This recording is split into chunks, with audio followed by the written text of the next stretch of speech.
Trautmann's triangle. Trautmann's triangle is defined as an area limited by the anterior border of the sigmoid sinus posteriorly, the petrous ridge superiorly, and a line connecting the jugular bulb to the petrous apex anteriorly. Its size is important for transpetrosal approaches and variants. Trautmann's triangle is of greatest importance in the performance of the lateral transtemporal approaches. Its size determines the working area and angle of approach to the posterior fossa. Again, Trautmann's triangle is a space bounded by bony labyrinth anteriorly, sigmoid sinus posteriorly, the dura containing superior petrosal sinus superiorly. Again, bony labyrinth anteriorly, sigmoid sinus posteriorly, the dura containing the superior petrosal sinus superiorly. This triangle is a potential weak spot through which infections of the temporal bone may traverse and affect the cerebellum.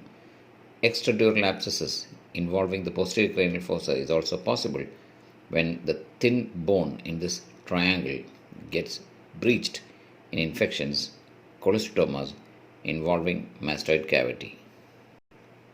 Since bone in this area is rather thin, it can be drilled out to enter into the posterior cranial fossa, and that can also be used as an approach to posterior cranial fossa lesions, the Trautmann's triangle. The size of this triangle is highly variable depending on the size of the sigmoid sinus. A large sigmoid sinus reduces the size of the triangle and also increases the angulation of the superior petrosal sinus within it. This impedes various venous drainage, predisposing to development of endolymphatic hydrops.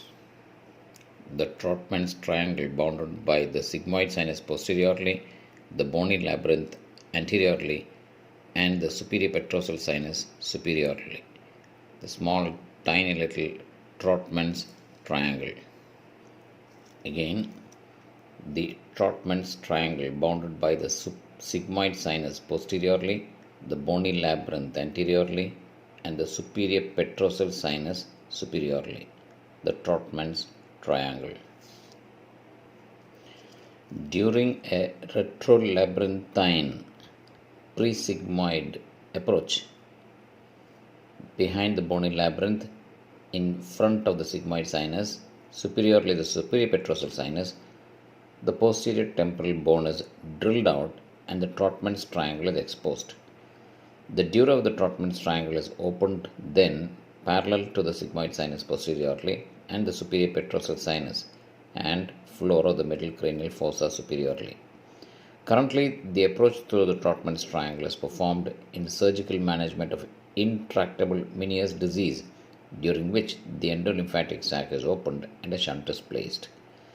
The retrolabyrinthine approach was originally developed for vestibular neurectomies for intractable vertigo and has since been used for resection of petroclival meningiomas and other related lesions ventral to the brainstem as part of partial petrosectomy. Since Trautmann's triangle and its associated structures are exposed in the surgical field and are best left intact, the authors in this case performed the study to better characterize some anatomical relationships within this important area. The Trautmann's triangle performed for intractable Meniere's disease, during which the endolymphatic sac is opened and a shunt is placed. Again, the retrolabyrinthine approach was originally developed for vestibular neurectomies for intractable vertigo and has since thereafter been used for resection of petroclival meningiomas and other related ventral lesions ventral to the brainstem as part of partial petrosectomy. The Trautmann's triangle.